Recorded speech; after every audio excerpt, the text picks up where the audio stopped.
愛情可能會係一粒糖啦，唔一定要食糖嘅，但係當你有呢一糖嘅時候，你會覺得好開心咯。見啲 friend 個個拍拖，好 sweet 啊嘛，因為自己又想有一個，咁咪拍拖咯。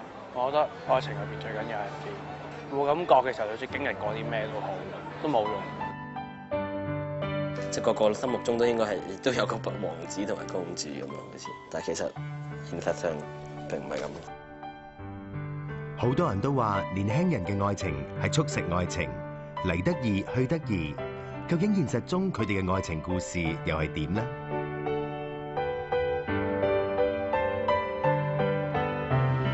我係阿米，而家17歲拍緊拖。我男朋友叫阿志，而家24歲就做緊嘢㗎啦。我係做義工嗰陣識佢嘅，識咗3年。其實平時喺電台節目嗰度都會接收到好多可能未成年嘅小朋友佢哋講感情問題嘅，咁但係你話13、14歲嘅都好多，差唔多每晚都有嘅。咁但係當我問到話，哇你咁細個拍拖㗎啦，即係會唔會影響學業啊？咁佢會覺得你好老土喎，唔係嘛？即係呢個年紀，我所有 friend 所有同學都拍拖㗎啦。咁你哋爹哋媽咪知唔知你哋拍拖㗎？有啲知，有啲唔知。當時有冇同父母講㗎？冇，會住咯。點解你哋做呢個訪問要選擇唔可以見到你哋個樣咧？因為阿爸阿媽唔知我哋拍拖。咁你覺得俾阿爸媽知道咗之後，其實係會有咩後果？係咁你咯，會同你講話，你咁細個學咩人拍拖啊？依家專注學業啦，你搞咁多嘢做乜嘢啊？大個你大把機會拍拖啦，成嗰啲咯。佢講嘅嘢都冇錯，但係唔會點理咯。即係咁呢啲我嘅事，咁我自己想一齊咪一齊咯。你哋兩個點識㗎？講下你哋嘅相識經過。喺中心識嘅。之後再約出街玩。我做主動咯，喺條街度拖佢隻手咯。點解你要選擇去拖佢隻手，唔拖第二個隻手咧？唔知喎。你咧？冇諗啲咩，就覺得拖手咁咪一齊咯。拖手就一齊㗎啦。好似玩玩下咁咯。你拍過幾多次拖？加埋今次3次4次啦。點解可以咁模糊咧？講唔到係3次定4次？講到。係咪因為好快就完啦一啲感情？講到可以數俾你睇。嗯。第4次咁。第4次。咁之前嗰啲拍拖嘅經歷係有幾長時間咧？極短。勁短，最短有幾短？最短1日。1日。嗯。拍拖1日分手嘅原因係咩咧？唔知喎。唔知。咁點解會一齊？知唔知啊？都唔知喎。以前嗰啲好短暫嘅戀愛，其實而家諗翻算唔算係拍拖咧？算㗎，食咗一啖飯你唔食飯都算㗎嘛。咁如果你話我唔介意，咁咪抹殺咗嗰陣時嘅感覺。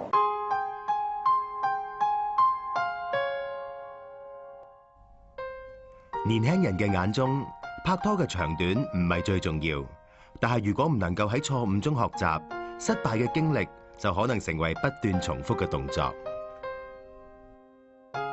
第一次拍拖係同一間學校大我1年嘅男仔拍咗拖3個禮拜，跟住咧第二次就係一個同我同班嘅男仔，拍咗拖3個月。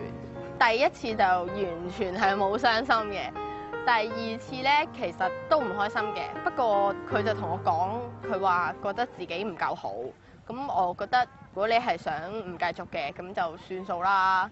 跟住都有唔開心嘅，咁喊咗一晚，咁樣瞓醒咪又係新嘅一日咯。我都未係諗得夠清楚就開始咯。我只要覺得佢哋係同普通朋友有啲唔同，我就以為係中意啦。但係試過之後，原來唔係咁簡單咯。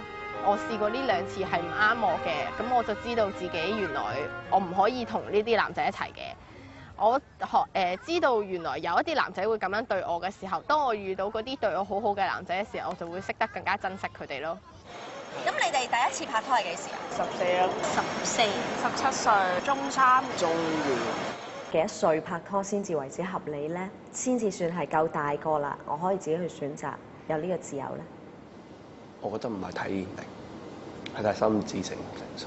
雖然我唔知自己心智成唔成熟，如果真係話要俾一個年齡嘅話，我覺得起碼要15歲先咯。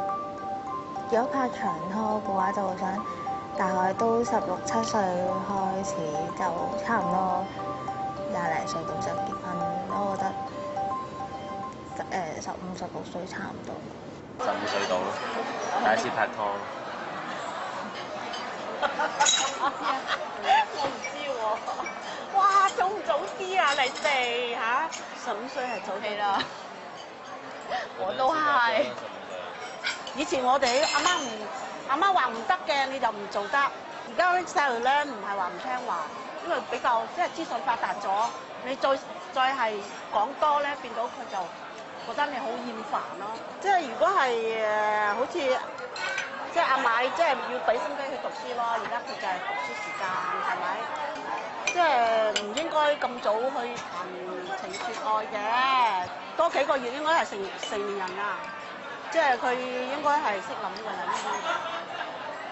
誰人又相信一世一生這膚淺對白？來吧，差唔多8個月幾到啦，都已經有啲不想呢個分離嘅感覺。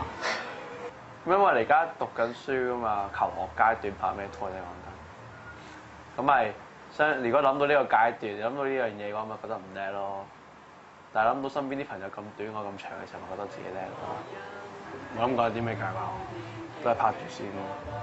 唔通你話我要拍2年，但係點知原來到年半嘅時候，大家已經冇晒 feel 啦，已經完全唔中意大家，仲要揀一定要2年先可以散。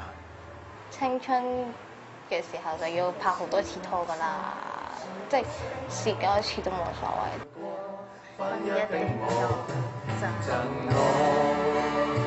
當每一段感情都好短暫嘅時候，會冇咗一個空間同埋時間去學習，到最後係浪費青春，同埋喺當中冇乜得着，到最後亦都冇乜值得留低嘅回憶。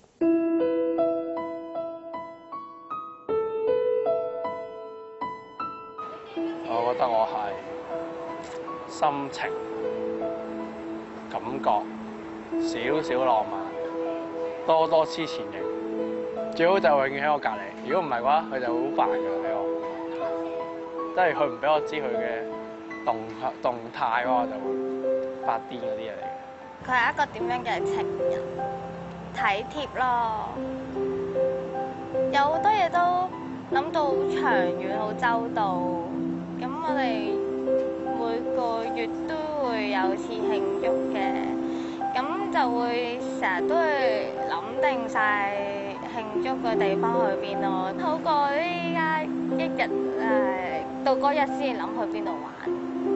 對呢段感情係幾認真，100% 咁認真。